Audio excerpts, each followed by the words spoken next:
So there's a whole theory now, and a whole business, and a whole series of research that talks about it. It's called the sensitivity dependence on initial conditions.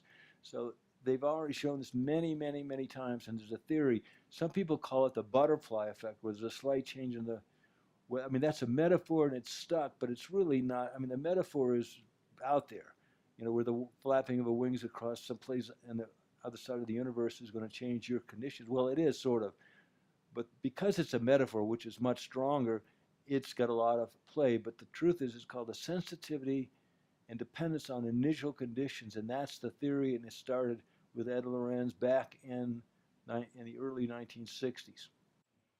People don't understand the difference between a linear and a nonlinear system. So let's take a look at a simple linear system, and that is when you take a key and put it into your car and turn it on. Now, not all new cars do that, but the old cars, you put your key in, you turn it on, and the engine starts. That's a very linear system. It's very 1, 2, 3, 4, 5. That's called a linear system. Now, the nonlinear system goes all over the place, and the brain and thinking is nonlinear. It's not linear. So that while people try to make things linear, the mind isn't. In fact, you make your decisions emotionally, then you justify them with your left brain and rationally. So the whole idea here that you as a human being are linear is nuts. So that some of your processes are linear, but you're not. So back in the early 60s, there was a guy named Edwin Lorenz, and he was using a very beginning basic computer, and he was trying to do something very unusual. He was trying to predict the weather patterns. And so he would carry it out to 6 digits. What happened one day was he had to somebody called him or something, he had to leave.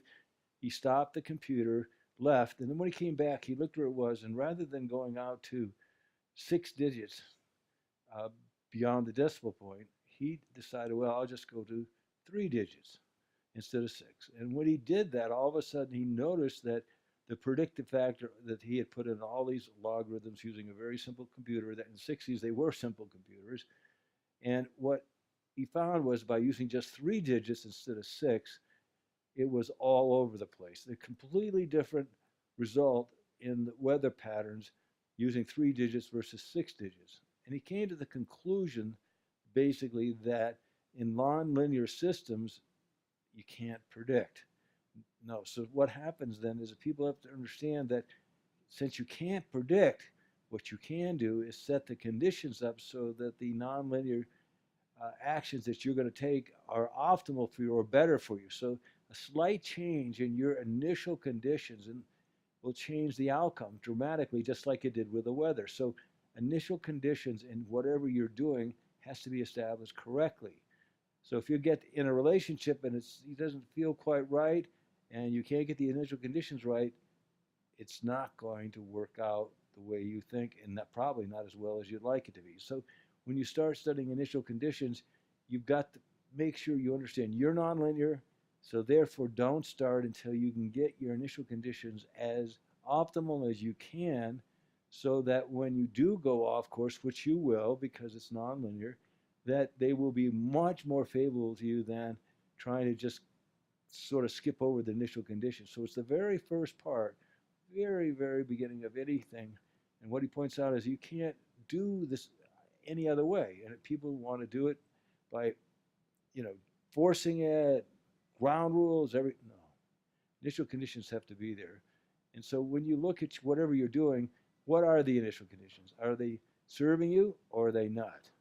And if they're not, you need to change them before you proceed, or you're in for a big surprise and it won't be a positive one.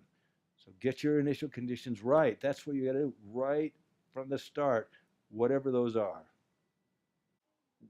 I learned from Bucky a long time ago that the bigger the picture, the more accurate your prediction.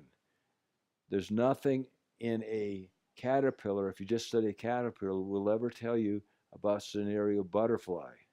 So my entire life, I am working as much as I can to be a comprehensivist. That is interested in everything, so I can make better choices, better decisions, and have a better perspective. What can I do for you?